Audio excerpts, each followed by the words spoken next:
राहुल गांधी अपना 95वां चुनाव हार चुके हैं।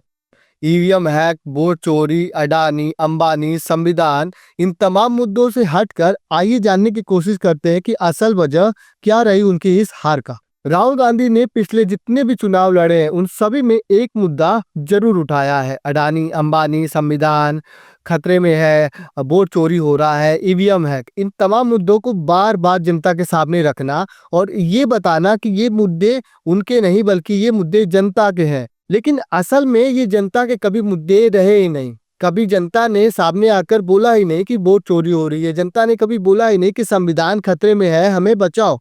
ये मुद्दा सिर्फ कांग्रेस ज्वलंत रूप में आगे लाती रही और भड़काती रही लोगों को कि देखो संविधान खतरे में है, देखो वोट चोरी हो रहा है, देखो ईवीएम हैक हो रहा है। ईवीएम हैक पे तो आप चुप भी हो चुके हैं, लेकिन अब वोट चोरी देखता है कि कब तक जाकर ये चुप होते हैं। तमाम हार के बाद भी अपनी समीक्षा किए बिना बार बार उन्हीं मुद्दों पर वापस आकर चुनाव लड़ना कि वोट चोरी हो रही है, ईवीएम हैक हो रहा है, अडानी अंबानी, लोग भी अब परेशान हो चुके हैं एक ही बात सुन सुन। जनता भी अब समझने लगी है कि ये मुद्दा दरअसल उनका मुद्दा अपना मुद्दा नहीं है, ये मुद्दा राहुल गांधी और कांग्रेस का है। लगातार इतनी हार के बावजूद वो फ्रस्ट्रेट हो चुके हैं कि अब कैसे चुनाव जीता जाए, कैसे उनके अपने फॉलोअर में ये मैसेज पहुंचाया जाए कि ये हार उनकी हार है ही नहीं बल्कि उनको हराया जा रहा है, वो गलत तरीके से हराया जा रहा है। लेकिन उनको अब जाकर समीक्षा करनी चाहिए। जनता समझ चुकी है कि इस तरह के प्रोपेगेंडा से चुनाव नहीं जीते जाते, चुनाव असल मुद्दों पर जीते जाते हैं।